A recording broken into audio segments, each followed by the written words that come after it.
नमस्कार मु सुज्ञानी आपण समस्त स्वागत करुँची हंग्री फ्राइड चैनल को। आज मु बनइबा को जाउची चूड़ा रे इडली। चूड़ा इडली बनइबा पई आपण माननकु आगरो बिरी किंबा चावल बतुरेबा दरकार नै। चूड़ा इडली बनइबा को केवल आपण माननकु 15 रु 20 मिनट टाइम लागिबो एवं एहा खाइबा पई मध्ये बहुत बढ़िया लागिबो एवं एही इडली बहुत सॉफ्ट मध्ये बनिबो। ताहाले चैलेंज बनइबा स्टार्ट करिबा।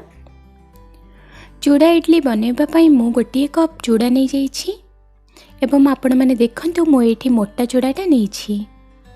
प्रथमे आम ए ग्राइंडिंग करदे।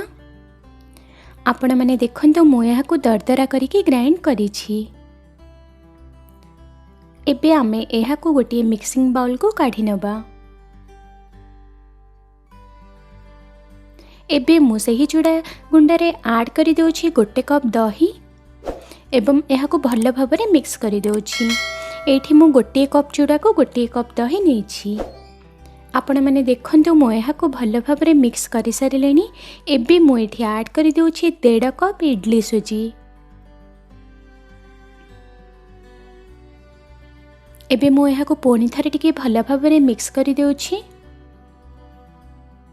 आपण मैंने देखु मु एहाकु भल भाबरे मिक्स कर देलेनी। एबे मु एठी ऐड कर देउछि गोटे कप पानी। ता सह ऐड करि देउछि लूण स्वाद अनुसार एवं एहाकु भल भाबरे मिक्स करि देउछि। मु एहाकु भल भाबरे मिक्स करि देलेनी।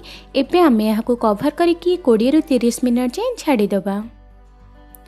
तो हमर 20 मिनिट होई सारिलानी। एबे मु एठी ऐड करि देउछि आ गोटे कप पानी।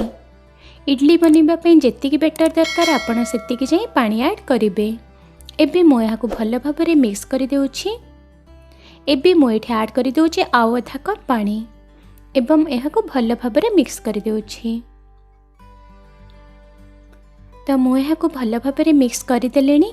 एबे मु एठी ऐड करि देउछि गोटे टीस्पून इनो एवं सेथिरे टिके पानी ऐड करि देली। एबे मु एहाकु भल भाबरे मिक्स करि देउछि।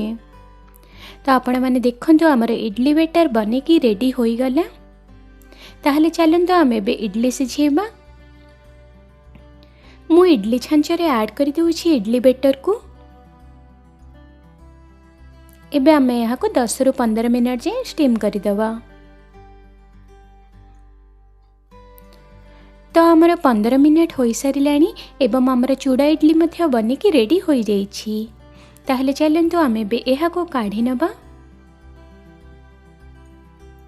आपण माने देखंतु एहा केते सॉफ्ट होइछि एवं केते स्पंजी मध्य होइछि। एहा बहुत जल्दी बनिकी रेडी हो जाइथे एवं एहा खाइबा पई मध्य बहुत बढ़िया लागि थाए। आपण माने एहाको सांबर किंबा चटनी सह खाइ परिबे। ताहले आज यही रेसिपी आपण मानक केमिति लागिला आपण माने देखिले ना। यही चूड़ा इडली बनइबाटा केते इजी एवं एहा केते सॉफ्ट मध्य बनिथिला। आपण माने थारे यही प्रोसेस रे चूड़ा इडली बनांतु एवं मते कमेंट सेक्शन थ्रू रे जानिबे कि आपण मानक केमिति लागिला। जदि आपण को मोर आज यही रेसिपी पसंद आसी थे तेबे एहा को लाइक करि देबे, शेयर करि देबे एवं मोर चैनल को सब्सक्राइब मध्य करि देबे। ताहले पुणी थरे देखा होबा नेक्स्ट वीडियो रे। नमस्कार।